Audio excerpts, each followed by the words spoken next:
Hi, welcome to Africa in Perspective. My name is Nelda and I make videos about Africa from Mondays to Fridays. Today we're going to be diving into a topic that brought a lot of heat in the comment section, and that is China's growing presence in Africa. The reason we're having this conversation is because a couple of videos ago I was talking about how Trump, the president of the US, invited 5 African leaders to the White House. And during that conversation I said, well, it's because US and China are having like a beef going on. So the United States is competing with China, and China has been building a strong relationship with Africa. And that one sentence led to a lot because somebody decided to call me naive for saying that, and I thought, you know what, let me not be defensive. I'm actually going to take this feedback and I'm going to try and understand what exactly is going on between China and Africa. So we're going to start by looking at what exactly China is. Now, China is a country in Asia and it's led by somebody called Xi Jinping. Chinese civilization has existed for roughly 5,000 years according to some people, and they are currently 1.4 billion Chinese people, which makes it the second most populous country in the world. And it also has the second largest economy with a GDP of roughly $18 trillion, which is a lot of money, particularly compared to the fact that Africa, which is a continent, not a country, it's a continent of 54 different countries, has a GDP of $2.8 trillion. So already there is an imbalance between China, which is a country, and Africa, which is a continent. Where exactly did this relationship between Africa and China begin? Did you know that in the 7th and 8th century, there was already Chinese silk and porcelain being traded between China and Africa? Because Arab traders in the Indian Ocean slave trade were already transferring things back and forth. And so in the 15th century, for example, somebody called Admiral Zheng, he did expeditions, naval expeditions, and he ended up reaching the Swahili coast, which is present-day Tanzania and Kenya. So that was in the 15th century. So between the 14th and the 17th century, there was still a lot of Chinese sailors going back and forth around the Indian Ocean. Now, that went all fine. And then in the 18th century, the Europeans started coming to Africa. They came and they did Scramble for Africa. A lot of things happened during that time. And then China pops back again in Africa's story, roughly around the 1950s, when Africans were starting to fight for their independence. China was extremely anti-colonialism, extremely anti-imperialism. Some people will say they really genuinely cared about Africans. Other people will say it's because they had a beef with Western countries, as well as the Soviet Union. But China was actually trying to place itself as the leader of the global South. This is very important to discuss because not a lot of people know that China was actually a key player in helping African countries fight for independence. I'm not saying that they're the reason we got independence. I'm saying they played a part, okay? Don't fight me in the comment section. Some of the things China did was they provided military support. So they gave us weapons, they gave us training, they gave us logistical military support, like how to strategize with countries where they actually had to fight against colonizers. Now, by 1960s, at least 6 liberation movements, particularly in areas like Algeria, Angola, Zimbabwe, were already being funded by China. Speaking of funding, China also provided financial aid, they provided grants, and by the 1970s, China had given around $100 million to Africa, while China itself at that time was still undergoing a lot of economic desperation because their people were starving, they were dying. There was a lot of internal conflict. Now, at the same time as well, during the fights for independence, as well as a little bit post-colonialism, Africa received a lot of funding from China to do with infrastructure projects. What stands out the most for me is, because I'm Tanzanian, is the Jazeera Railway, which is roughly 1,860 kilometers, and this was built between 1970 and 1975, and it's a railway between Tanzania and Zambia.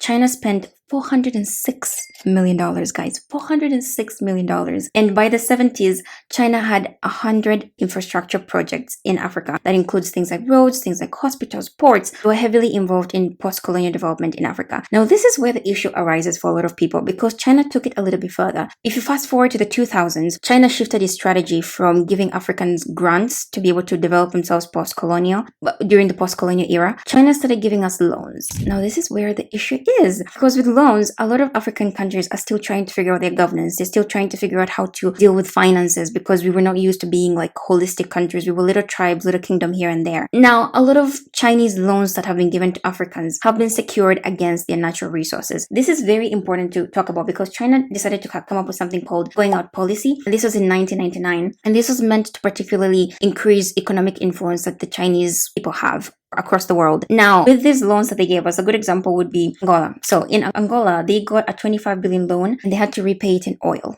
So in 2014, when the oil prices fell, Angola didn't really like quote unquote benefit from it, or they couldn't like really struggle through that because they were tied to what China demanded. So they can't diversify their portfolio. They can't diversify who they're going to be trading with. That is also important to talk about because 20% of the debt that African countries have is to China. You have to think about this because there's 195 different countries in the world. If you remove the 54 countries in Africa, we can say 55, you remain with 140 countries in the world that are non-African countries. But 20% of the debt that Africa has is to one country, and that is China. Do you see how serious this is and why people are thinking it's kind of weird that how China relates to Africa? On top of all of that, there is a lot of secrecy with these contracts that are between the Chinese and Africans. So for example, in 2021, there was statistics to show that 35% of the contracts that existed between Chinese companies and African countries included confidentiality clauses, which basically means you cannot talk about the contracts with people who are not the clients or the project handlers. And that is very important because this means there is no room for public scrutiny of these projects.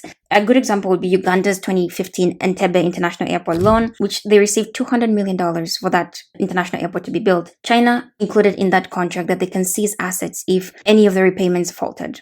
And this is very, very concerning because my question is, who let that contract slide through? This is why it's very important for us to have leaders who genuinely care about the people, leaders who are educated, and they can actually know how to negotiate. They actually know how to play the political game. And particularly because it's Uganda, I'm just going to be a little bit harsh because Uganda has had the same president for over 30 years. And I made a video recently talking about how African leaders have a very hard time letting go of power. And I was saying, if you're a leader, you have your skills, you have your weaknesses and your strengths. And some people just have terrible negotiation skills. Why hasn't Museveni just let go of power? Because clearly these kinds of contracts are sliding through. Now, let's continue. By 2022, 12 countries in Africa had high-risk debt distress, which basically means they can't pay their debts. They can't.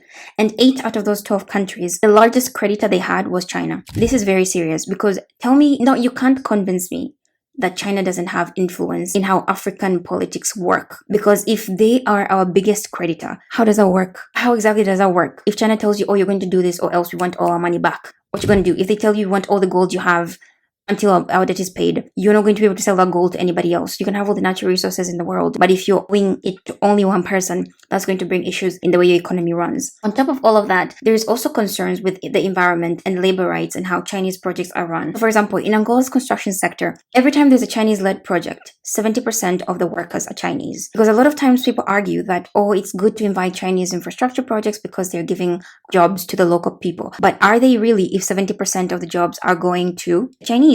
This is a concern, and this is true also for countries like Zambia, like Ethiopia. And speaking of locals as well, in these infrastructure projects, there is also concerns about poor wages. In Kenya, for example, when they were building the standard gauge railway, there were claims, people were saying that they were being paid $200 to $300 per month.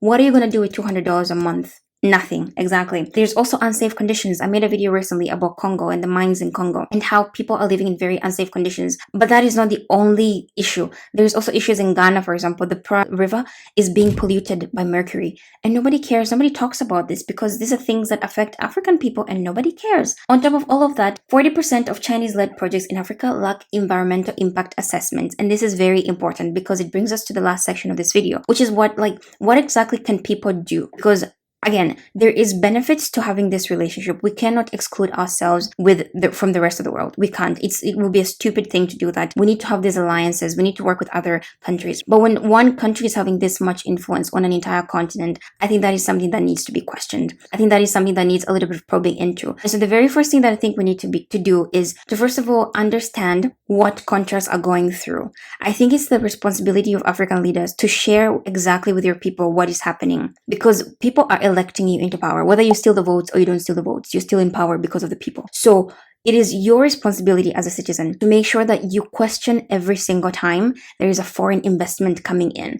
Foreign investments are good. We welcome them as long as they're going to serve both parties equally. And that is a very, very major concern. At the end of the day, I also think it's important for Africans to start gaining a lot of independence and self-reliance, because the reason China is very heavily involved in Africa is because our own countries are not able to build anything. We're not able to build our own projects, our own railways, our own ports, roads, hospitals, schools. We're waiting for other people to come build this, but it's not anybody else's responsibility to make sure that the infrastructure development in Africa takes place. It is Africa's responsibility. So I hope this video just clarifies what exactly is going on. It's a very, very wide overview, but I hope it's important for you to just start questioning what is going on when other countries are vying the resources in Africa. And at the same time, like I said, it's a good thing to have investments, but it's always important to question them, to be a little bit skeptical and wonder Why exactly is everybody and their moms trying to come to Africa and try to work with us?